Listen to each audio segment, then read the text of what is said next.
The house that I grew up in is no longer worth living in, they say, so they'll tear it down. My friends have all moved away, so have I. But whenever I come to town, it seems so damn great. And I know that I'm prone just to wonder, and will I ever find my way? We all learn to swim just to go under, and I can't decide which road to take.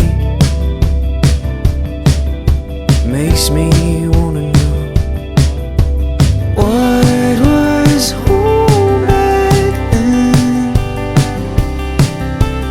What was home back then?